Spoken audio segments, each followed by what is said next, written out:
Good evening and welcome to Daily Red Devil for all of your latest Manchester United transfer news and talk. As always, we're back with another massive show to bring you all this evening. But before we jump into that, please do make sure to give the video a thumbs up, smash a like, and also subscribe to the channel, bottom right hand corner, and get involved in the community. On this evening show, we're going to be reacting to an interview that Erik ten Hag has done. We'll be bringing you all of the quotes from it, and honestly, it's absolutely shocking what he said. It really, really is. In some ways, obviously, when we get into it, you'll see where I'm coming from with this element of shock. But I think for the first time, it's actually Erik ten Hag being very honest and actually almost just opening up about what's going on. So we'll talk about that, of course. We're also going to be talking a little bit about the injury news at Manchester United with a key player returning from injury, which is really, really exciting to talk about. Lots of other bits to get involved with as well. Please do get involved in the comment section.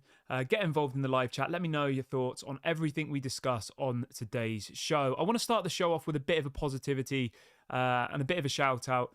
And we can confirm that Onana has been ranked number 23 in the world in this year's Ballon d'Or competition. So fair play to him for that one. Obviously, he got to the Champions League final with Inter Milan, had a very, very good Champions League run, didn't he, with Inter Milan? Was absolutely unbelievable prior to getting his move to Manchester United. And I think, you know what, in the last couple of games for United, he's looked much better. He made some massive saves against Man City. Yes, we lost the game, but it could have easily been 5 or 6-0, quite easily. Obviously, he won us the game against Copenhagen, and he's looked better in these last couple of weeks. And to know that we've got this year's 23rd best player in the world, you know, we've got to get behind him. He is a good player. I think he will come good. So fair play to Onana. He's literally just won that. That's it. Well, not won it. I mean, he hasn't won anything technically, but he's been regarded as the 23rd best player at this year's Ballon d'Or competition. So fair play to him on that one. But yeah, so let's jump in straight into the show though. Let's get back to the serious stuff. Let's get back to the tough conversations that we need to talk about. So let's talk a little bit about this Erik ten Hag interview then, just to get the show started off. So yeah, so obviously he was doing multiple interviews with the press after the loss to Man City yesterday, the 3-0 loss, and he was asked this question. And you know what? This is the best question that Erik ten Hag has been asked since he's been the manager. Are you ready for this question? Erik ten Hag was asked, when will you be able to play the same football with Manchester United that you showed at Ajax? That is literally the best question any press, any journalist has asked Erik ten Hag directly. That is an incredible question. Usually it's, when will Harry Maguire play? Why isn't Maguire playing? It's just like questions about Maguire, questions about Sancho. They're just usually stupid questions. But for him to be asked this, that is exactly what the fans want to know. That's exactly what I want to know. I stick up for Erik ten Hag because I saw how good he was at Ajax. I saw the football that they were playing at Ajax. It was, 70-80% possession. They were dominating it. They were winning league after league after league. They were getting to the final rounds of the Champions League with with an Ajax team that had spent literally next to no money, playing this beautiful style of football. So this is what ten Hag responded to that question with. He says, this is shocking, right? Honestly. So just to remind you, he's asked when Manchester United will start playing the football that he played with his Ajax team. Erik ten Hag initially responds and says, never. We will never play that football because those were different players. This is also not why I came here. We are playing different football than what I showed at Ajax because I have to, because I can't play the same way. Now, that has literally just blown everything wide open for me, because that's exactly what I've been saying to all of you lot for the last month or so. We don't have the right set of players to play this, passing out from the back. Most of our players can barely string a pass together, let alone keep a 70-80% possession and, be playing this. Go and watch some of the clips of Erik ten Hag's Ajax, and they're doing one-touch passing, sometimes not even touching the ball. It's just literally the ball comes to them and they're kicking it without even taking a touch. It's so fast, it's so fluid. Our players take 4 or 5 touches and then half the time kick the ball out of play. So that was what he said originally, which I think is mad. And it's the first time he's ever really said anything that honest and upfront, just saying that ultimately we're never going to play that style of football again, which for me is a worry, because the only reason I wanted Erik ten Hag was because I thought he was going to bring that style of play that he did at Ajax. And he's just said in an interview that he's never going to be able to do that at Manchester United. He then goes on to say this. He says, the players decide how you play. Ajax has a very typical Ajax has a very typical and characteristic style of play. With Manchester United, I would always show different football. I did so last year as well. We play much more direct here because I have the players for that here. I mean, he's literally just echoing what we were talking about on the show this morning, saying that all we can do with this squad at the moment is play counter-attacking football. You know, we have two holding midfielders. We get the ball, we try and get it to Bruno, who then tries the Hollywood pass through to Marcus Rashford. Marcus Rashford runs at the goal. Marcus Rashford tries to shoot. That's all our style of players at the moment. That is literally it. And this is a bit of a worry, to be honest. I am a little bit shocked that Erik ten Hag has come out with this, because I don't really see how he's going to win the fans over in this case. You know, I think Erik ten Hag's the right man for the job. I don't want him sacked, but if he's coming out saying that he's not going to ever play the style of play that we all expected him to play, I mean, where do we go from there? What does that mean? Let's see what people are saying in the chat.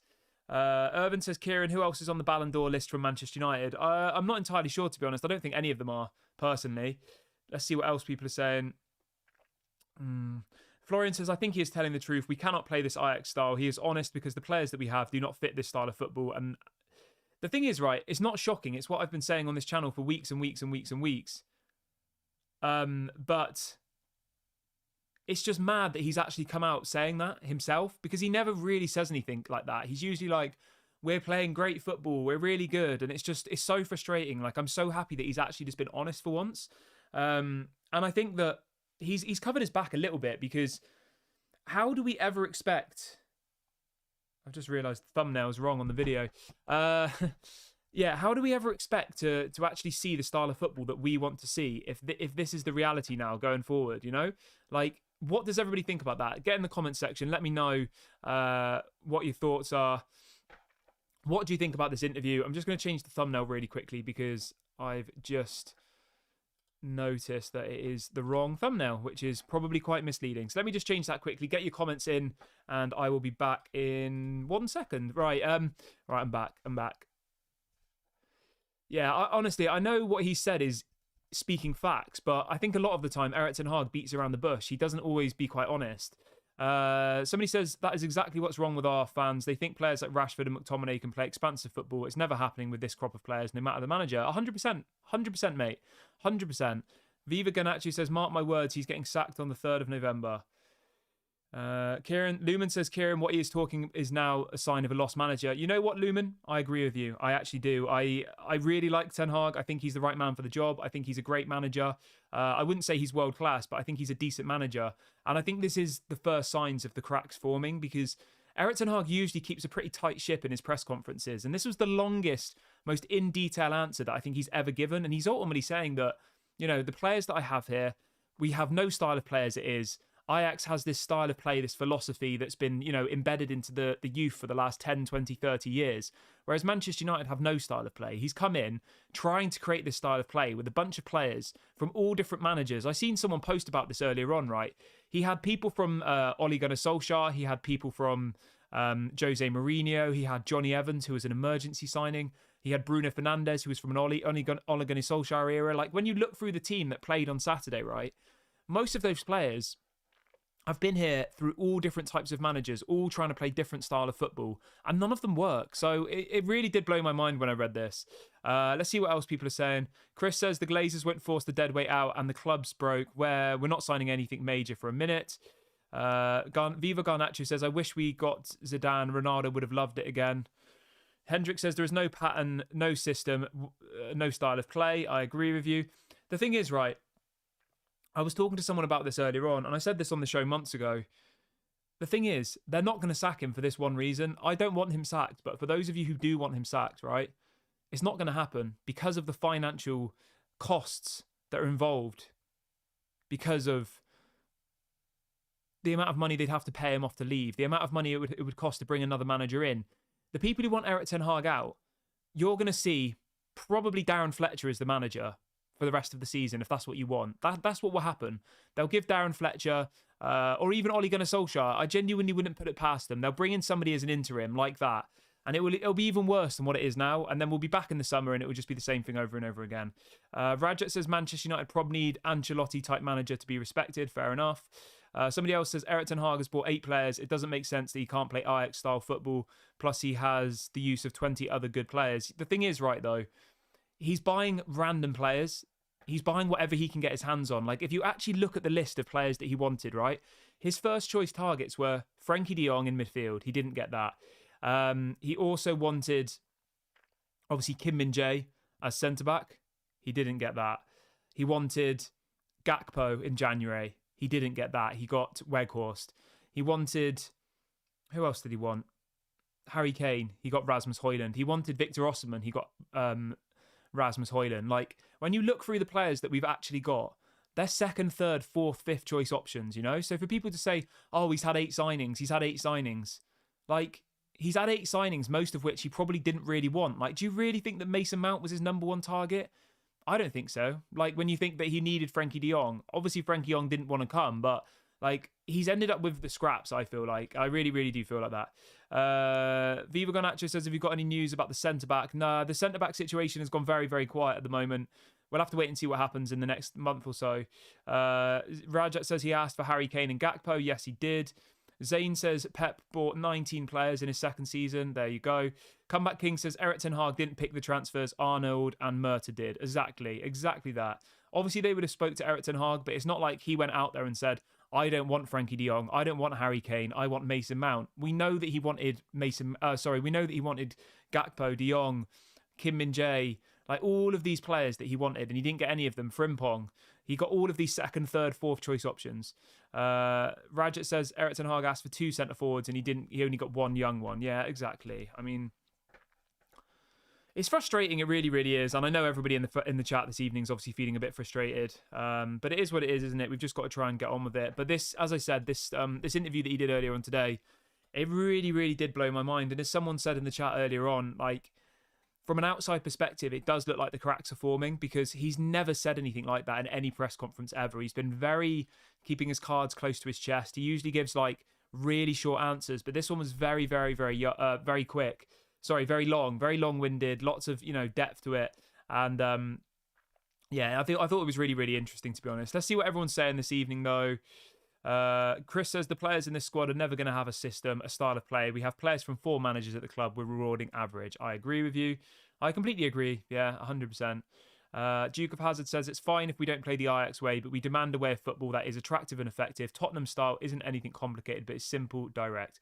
I agree with you. I do. And I think that once we get all our players back from injury and we have our full strength squad out, if we don't see an improvement in our performances, then obviously I'm happy to start having those conversations. But whilst you've got a defence of Lindelof, Maguire, Johnny Evans and Dalot, I don't expect much, to be honest with you. I really don't. How do you expect to play out from the back when you've got that bunch of players as your building block? It's an absolute joke. It really, really is. Duke of Hazard says our squad is better than Tottenham's. The thing is, right, on paper, it probably is. But the thing with Tottenham is, right, they've got a squad of players that are there to play for Tottenham. We've got a squad of egos, of Instagram people. People... I was seeing the other day that Garnacho... I love Garnacho. I think he's a quality player. He'd hired a photographer to go for a meal with his friends. I mean, that is absolutely mad, isn't it? You see, all of these people, they're so focused on their Instagram followers, on their social media. Like, it's such a big thing for them, their brand. And I get it, because... once, football is a very short career. It is. It's, 10, 15 years. Yes, they earn a lot of money. But once that's over, they want to build this brand, whether it be clothing companies, whether it be all of these different things. And that's the most important for a lot of our players. I feel like they come to Manchester United to build their brand, to gain their followers, and then they ultimately don't perform. And I think that's just the same thing that's happened over and over again. Keith says our entire back four is missing. What do people expect? I mean, yeah, when you look at the Man City game, right? Our best back four is Luke Shaw, Martinez, Varane and Wan-Bissaka, and not one of them played. So what do you really expect? And you didn't even have Casemiro either. So arguably, in that match, we've missed 5 of our best players, in my opinion. I think all of those 5 are comfortably our best players. But Chris says if we had our preferred 11, it would be different. I don't think it'll be massively different, but I do think it'll be different. I think we concede less goals. I think we'd be tighter at the back. I think we play a bit better football. And I agree, we've got the same defence that what Leicester City had 3 years ago. Our defence is a 35-year-old Johnny Evans and Harry Maguire. Just let that sink in for a minute. That defence was at Leicester 3 years ago. And obviously people will say Leicester won the league at one point, but this wasn't that same era. Johnny Evans and Harry Maguire are Leicester City quality defenders, let's be clear. And those are the people who are playing for Manchester United. One of them was the captain the last season. It just shows how far our level has come down. Alan says, this 18 years of Glazer mismanagement is catching up with us. I agree.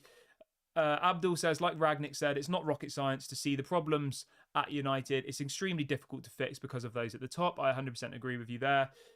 Somebody says, I don't understand how Brighton, West Ham, Spurs, Newcastle buy no-name players and play their style. Erik ten Hag is making excuses. I mean, they've signed better players. Look at who Newcastle and Spurs signed in the summer. Spurs got Van de Ven, who looks unbelievable, 23 years of age, rapid, probably going to turn into one of the best centre-backs in world football, I reckon, in the next 5 years. They brought in Maddison, who I think is a much better signing than Mason Mount. They brought in a couple of other people as well. It looks like they're going to go for Ivan Toney in January. Like, they're doing good business. Lumen says, Kieran, I believe you will be officially Erik ten Hag out after the Newcastle game. I think we'll beat Newcastle. I don't think Newcastle are in that good form at the moment. Like, they're doing okay, but I don't think they're as good as they were at this point last season. Obviously, Tonali just got injured, didn't he? What's going on here? Yeah, Tonali just got injured, didn't he? No, sorry, not injured. He got banned. Tonali's been banned. Who else is? I think Isaac's injured as well. I would expect us to beat Newcastle on Wednesday. I would be very, very surprised if we lost to Newcastle. But obviously, crazy things can happen in football. Let me know what your score predictions are for that one, actually. I'm just trying to check the injury news. I mean, they drew to Wolves on the weekend. They lost to Dortmund the week before that. Obviously, they beat Crystal Palace 4-0. They beat PSG, which was a mad result. I'm just having a look at their injuries at the moment. Let me have a quick look for you now. Where is it? Let me have a quick look. I mean, they've got a good side. When you look at Newcastle's side, they do. They have a decent side. I think it'll be a difficult match, but I do expect us to win that one. Somebody saying 3-1 to Newcastle. What else we got? Yeah, the thing is, right, until the Glazers are gone, which is never going to happen, I'm not going to be saying sack the manager because I think it's completely pointless. I really, really do. I've said this to you before. I think there's so many more bigger issues at Manchester United that sacking the manager is going to do nothing. But what I did want to talk about on this part of the show now is whether you think the top four race is over. I want you guys to let me know in the comment section. Is the top four race done? Are we out of the top four? Let me know in the comment section what your thoughts are. Caesar says, what happened to your live stream and live reaction yesterday? So yesterday, I went for a walk in the Wye Valley, which is like literally this beautiful forest about an hour away from where I live. The walk was meant to be a 2-hour walk. Ended up being a 6-hour walk. So I ended up watching the game on my phone. So yeah, it was kind of like by accident. But you know what? In some ways, I was actually quite happy that I was out there. It was like beautiful. No people. Middle of the forest. I had the game on my app on my phone, on the Sky Sports app. I still was able to watch it and listen to it, but I was just out there in the forest, and it was like it just gave me a bit of a, I don't know. I mean, it was nice. It was really nice. So I had a nice day. I do apologize for not doing the video, but when I got back after that, I just thought, you know what, I really need to just focus on this relaxing, focus on this relaxing moment. Somebody says, do you do YouTube full time? No, I don't. This is just something I do for fun, to be honest. There's something I do for passion. But yeah, obviously I will be doing the live reactions and stuff for all the other games. That was just an exception. It was meant to be a 2-hour walk. Ended up getting a bit lost. We're literally in the middle of nowhere with no signal to begin with. And then next thing you know, we walked for 5 hours, 20 kilometers up a mountain. It was nice though. It was really nice. I'm a bit tired today, but yeah, very, very nice. Let's see what else we've got. Right, let's talk about this key player returning quickly as well. So Amad Diallo is officially back on the grass. He is now training with the first team. Wan-Bissaka is back training with the first team. Kobe Mainoo's obviously was on the bench for the Man City game. Players are starting to return from injury. I would give these people a chance. I would give Amad Diallo a chance. I would give Kobe Mainoo a chance. I would throw these youth people in. I literally don't care anymore. Get Anthony out of the team. Get McTominay out of the team, give Kobe Mainoo that midfield. Just give him the opportunity. I literally have no issue with it anymore. I didn't in the first place, but just, focus your team around those people. That's what needs to happen for me. But let me know what you guys think in the comment section. Would you start playing the youth now? You know, would you get the team, you know, working around Hannibal, Kobe Mainu, Ahmad, Pelistri? We have got plenty of youth there. Yeah, but I'm going to wrap the video up here, guys. I hope everyone has enjoyed the show this evening. Thank you so much to everyone who has joined me. Please do make sure to smash a like on the video before you go. Please do subscribe, bottom right hand corner. I'll be back tomorrow at 8:30 a.m. UK time. If anything breaks between now and tomorrow morning, of course, I will go live as always. Big ups to every single one of you. Have a lovely evening. I hope you do something nice, and I'll speak to you all a little bit later.